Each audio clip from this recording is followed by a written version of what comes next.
Today is the last day for giant stories. I'm looking forward to reading them. Again, earlier we had talked about the copyright of a book. So when you go to the inside page, you'll look down here, you'll see there's often some small print, some small writing. And it will tell you that the copyright, when it was printed, when it was written. This was in 1972, so that's about 40 some odd, 40, almost 50 years ago. So this book is really old. Anyways, this book, Giant Stories by David L. Harrison, and it's illustrated and the pictures are by Felipe Fix.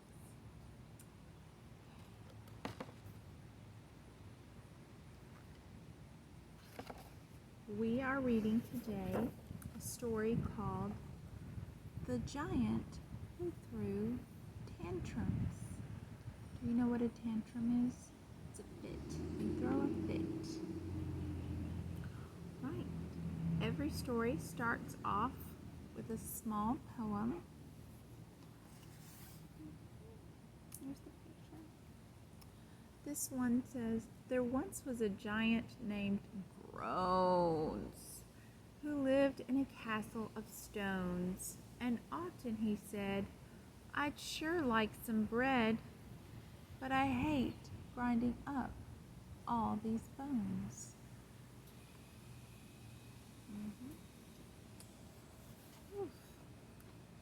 The giant who threw tantrums. At the foot of Mount Thistle lay a village. In the village lived a little boy who liked to go walking. One Saturday afternoon, the little boy was walking in the woods when he was startled by a terrible noise. He popped behind a bush. Before long, a huge giant came stamping down the path.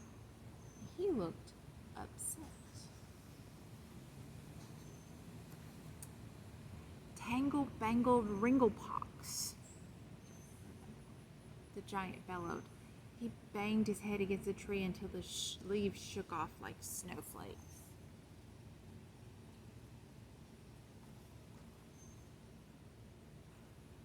Frangaloo-hangled whippersnack, the giant roared, yanking at the tree. He whirled it around his head and knocked down 27 other trees.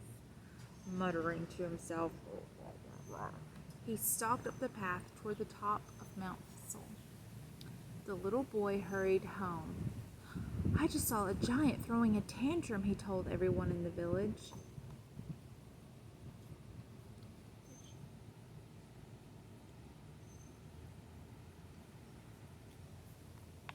They only smiled. There's no such thing as a giant, the mayor assured him. He knocked down 27 trees, said the little boy.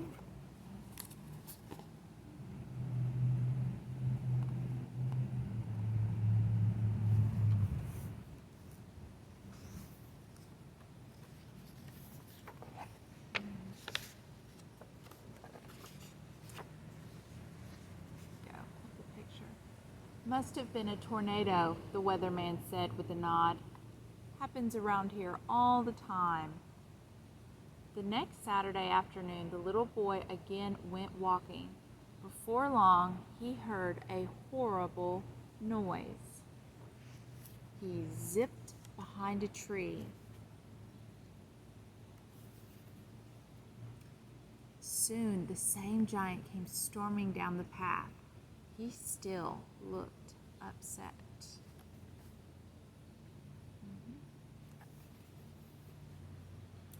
Pollywogging frizzle snatch, he hollered, throwing himself down. He pounded the ground with both fists.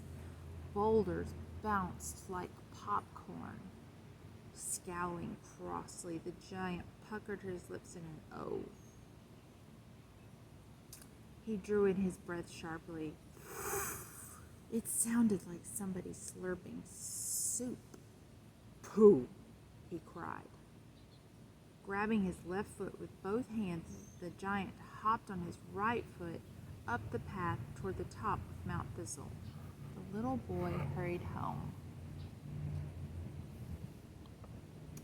"That giant's at it again," he told everyone. "He threw such a tantrum that the ground trembled." "Must have been an earthquake," the police chief said.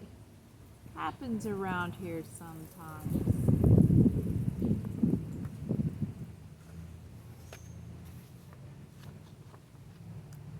The next Saturday afternoon, the little boy again went walking. Before long, he heard a frightening noise. He plopped behind a rock. Soon the giant came fuming down the path. When he reached the little boy's rocks, he puckered his lips into an O. He drew in his breath sharply with a loud soup slurping sound. "Phew!" he cried. "I never get it right." The giant held his breath until his face turned blue and his eyes rolled up.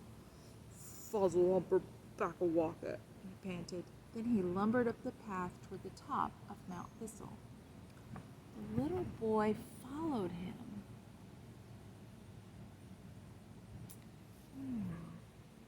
Up and up and up he climbed to the very top of Mount Thistle.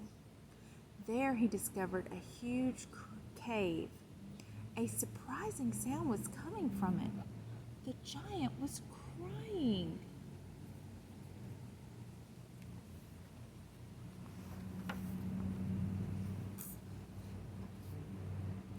"All I want is to whistle," he sighed through his tears.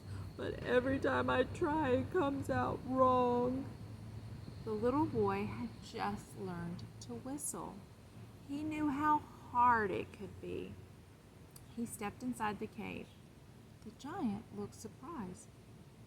"How did you get here?" "I know what you're doing wrong," the little boy said.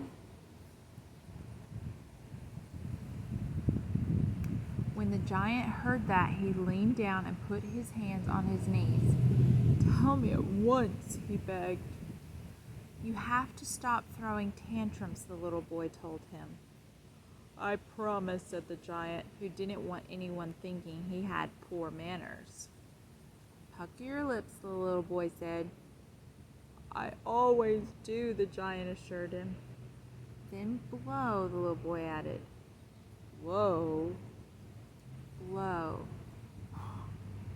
The giant looked as if he didn't believe it. He puckered his lips into an O and blew.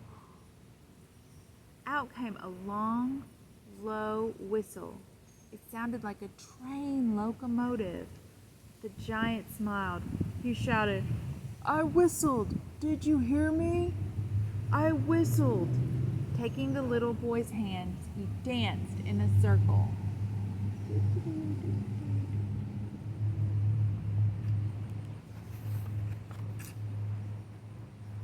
"You're a good friend," the giant said. "Thank you," said the little boy. "Sometime maybe we can whistle together, but right now I have to go. It's my supper time." The giant stood before his cave and waved goodbye. The little boy seldom saw the giant after that, but the giant kept his promise about not throwing tantrums.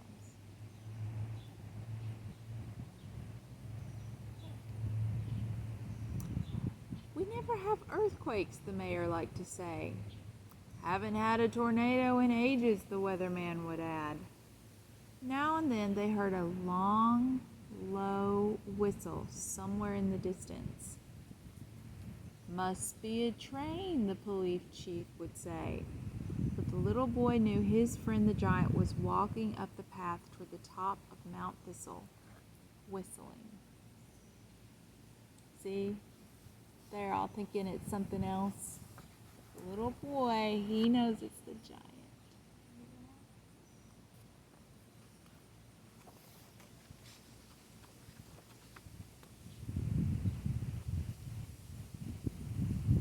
All right. We have one more little poem. There once was a silly old witch. who captured two frogs in a ditch. She named one Pog, the other one Wog, but she never could tell which was which. Well, I hope you like that story about whistling and the giants. Can you whistle? Good job. Let's see if I can whistle.